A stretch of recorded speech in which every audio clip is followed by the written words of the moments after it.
right, give it a quick check. It is now 15 minutes after 11 o'clock, and you are still locked in right here on Metro's number one. This is 90.7 Love Radio, and we are counting down right now, right here. Of course, the top 10 hottest hits of the week. At syempre mga kabisyo, right about now, it's about time for our Love Lounge. And with our Love Lounge, kasama po natin dito, walang iba kundi, let's all welcome the group Dotty's World. Welcome to Love Radio. Alright. Ayan. Good morning. Okay, sige. Introduce muna ang sarili nyo isa-isa. Of course, ladies first. Hi, I'm Dotty. I am the vocalist and rhythm guitar for Dotty's World. Dotty! Ilan taon ka na, Dotty, if you don't mind? I'm 21. 21. Can you get closer to the microphone? Right, okay. And the boys, please introduce yourselves. Hello. Wag na mahiya-hiya. Ethan po, bassist ng band. Okay. And ako po si Lance, yung drummer. Ethan and Lance. Ayan. With a Z. Pati Meron isa rin po si Mac. Ayan. Nagkasakit po. Okay. Ayan, isa po So, si get well, Mac. Saan ka ba ngayon, Mac? Ayan. Sana masaya ka. Sana masaya ka. Sabi naman namin sa'yo, dapat nagpatuloy ka ng maaga eh. Okay, now, medyo na-intrigue lang ako with the name of your band, Dotty's World. Dotty, bakit? Pakikwento nga. Paano to nag-umpisa? Paano to nagsimula? Actually, nag-start po siya Dotty-chan. Dahil solo artist po ako. Okay. Pero since nag-request ako sa papa ko, ang aming daddy Jer, na gusto ko full band para mas buo yung tunog. Teka lang. Gusto ko makita doon na why did you request for na may band ka na a lot of people baliktad, it's the other way around eh. Yung iba is from the band gusto nila mag-solo, di ba? We've seen a lot of artists na ganun eh. Bakit sa'yo na from solo gusto mo may band? Why?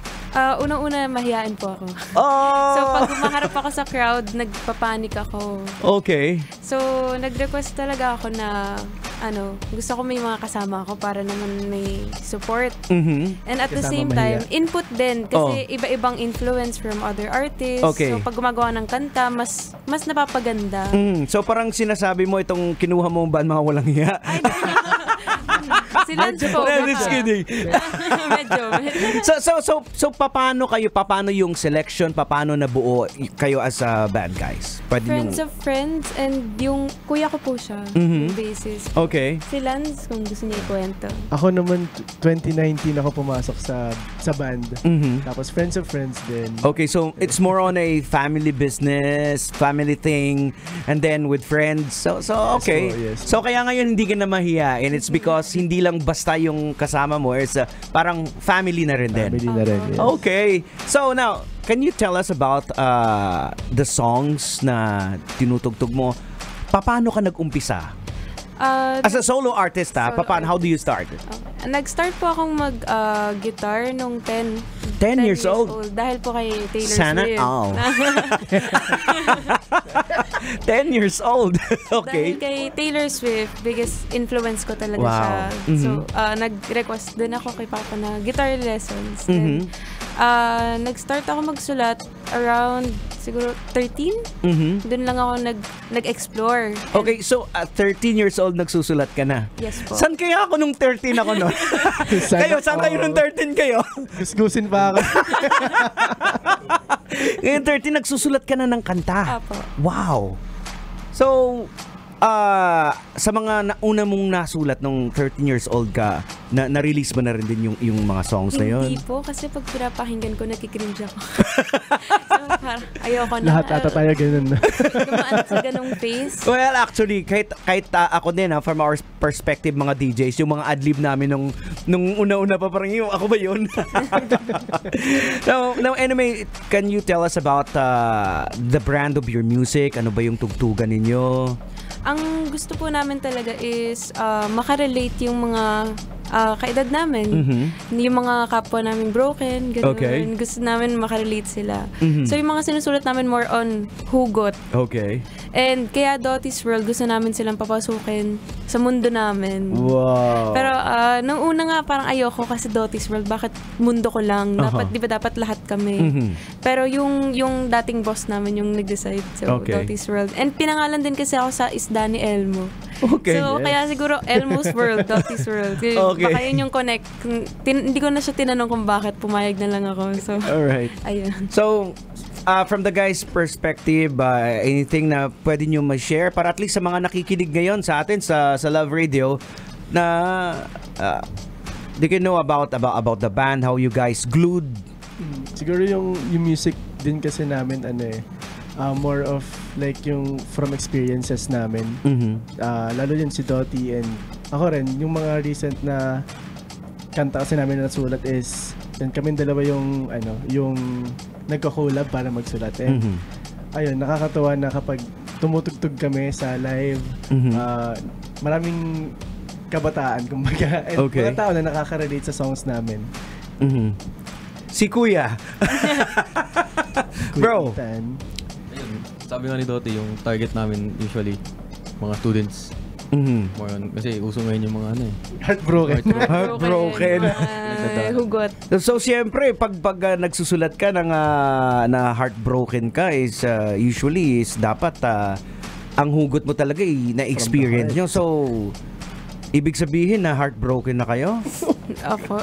Oh! Meron. Nag-ghost ata ako.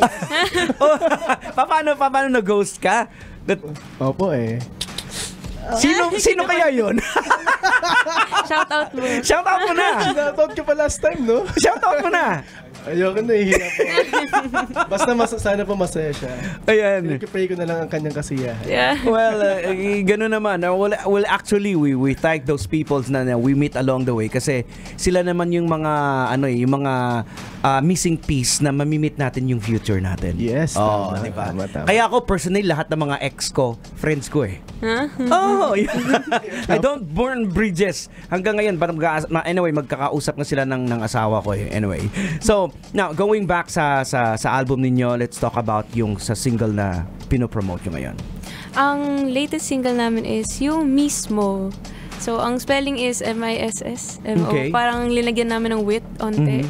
Parang, about yun sa personal experience ko ba? In a way, Okay. siguro. May crush ako noon, pero hindi ko sure if ako ba yung crush niya or may iba pa siyang crush. Ay, problema ng lahat yan. So, parang, Assuming delulu yan, delulu. parang sabay kami noon that time. Okay. Parang may kinakausap siya, tapos ako naman kinakausap niya. Kaya, nasulat ko yung kanta. 2018. 2018. So, mismo. Okay. Mamaya mapapakinggan natin yan yung mismo. So, sa mga gustong makita kayo, kung saan kayo pwedeng mapanood, face to face, mano a mano, may mga gigs ba kayo? So, now is the time kung paano kayo mako-contact? Do you have social media accounts? And meron kaming social media accounts sa IG, FB, TikTok, and Twitter. Meron pa bang Twitter? Hindi ko sure na. X na pala, Daddy no? Jer, hindi alam mo. Hindi na pala Twitter. X na. Wala na. X na. Yan, at Dotties World PH. And yung soon, yung music video na mismo, i-release na rin namin kapag nakapag-shoot na rin kami. Okay. Abangan nyo. Ayan. So, anything big happening with the group so far? May mga gigs Recording. upcoming? Recording. Okay. Yeah. Sana sa Baguio. Malapit-lapit na. Ayan. So, good luck sa inyo guys. Now, before we finally play the song, maglaro tayo ng konti, okay? So, Yan. simple lang, we have set of cards here. So, just pick one and then sagutin ninyo ang tanong. So, let's start with, of course, ladies Ay, first. go muna, Dati, Dati. ikaw na. Nakakakaba naman. Go! What's one of your favorite childhood memories? Okay. Childhood memories. Gustong-gusto ko yung kapag wala kaming pasok, weekend, nasa kalsada kami, nagbabike, nagbabadminton, nagtatakbuhan. Tapos, naalala ko every time papasok ako for school, lagi akong may sugat sa tuhod. Uy! As in, dumudugo siya. Kasi ang hilig kong tumakbo. Tapos, nadadapa ako. So, every time sasakay na kami ng kotse, lagi akong may band-aid na... Hanggang ngayon, nadadapa ka pa rin ba? Parang iba yung context. Double meaning. Ilang yung dots? Siguro. Okay, next. Anything else na you want to add? Yun lang naman. Na-miss ko lang po yung neighborhood dun sa Sa Santa Mesa kami before. Okay, shout out. I-shout out mo sa mga taga Santa Mesa. Yung mga kalaro ko dun, hindi ko na sila kilala yung iba dun. Okay. Ayan. Si Dante. Miss ko na sila. Alright. After. Okay, so, boys, it's your turn. Kuya, si Kuya eh. Question is... What was your biggest culture shock? Interesting. Ano yung pinaka-biggest na culture shock?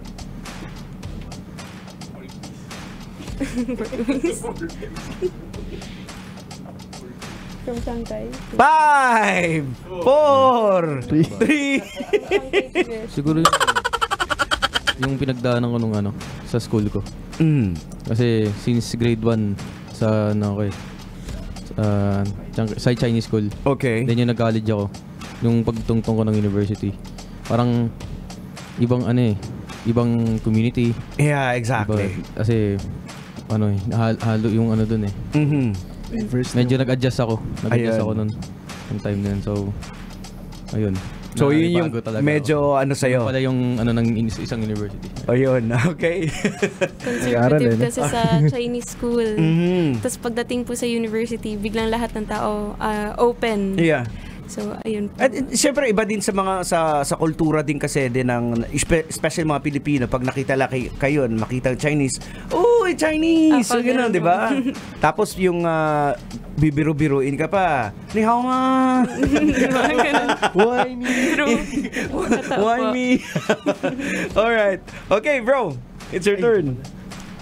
Ayan. Good luck. What do you wish you could go back and tell yourself 10 years ago? Oh, interesting. Ang deep nun, ha?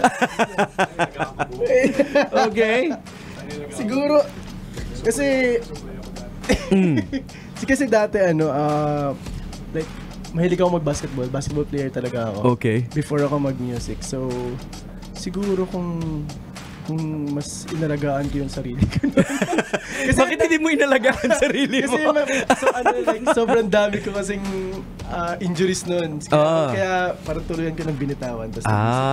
Okay. So siguro, ayun, mas feel ko, mas inalagaan ko talaga dapat sarili ko. Oh. Ngayon tuloy, taba ko na, joke. Oh. Pero do you play ball pa rin? Yes, kaso parang kada taon, parang 3 beses lang. Alright. Talo gilas kagabi. Oo, yun nga. Sayang sobra. Pero, laban pa rin. Fighting lang. Adya. Okay. Alright, so, bago natin i-play at marinig nila yung music ninyo, again, invite them kung paano kayo, again, makontak, paano kayo... Pwedeng manager namin, si Mamo Jinky. Okay. So, yung contact number niya nasa page naman namin, Dotties World PH. Instagram, Twitter, X pala. Dotties World PH din, yun pa. Social media account. Okay. And Tag lang nila kami. Spotify. Alright. Dahil si Dati, ikaw ng DJ Dati ngayon, ikaw na mag-introduce ng awitin na kanta ninyo. Alright. So, DJ Dati, take it away. Go ahead. Here's our next song, our latest single from Dotties World PH. All right. Mismo. Okay. You're still locked in right here on 90.7 Love Radio. Nani's World, thank you. Thank you. Magte-text ng good morning.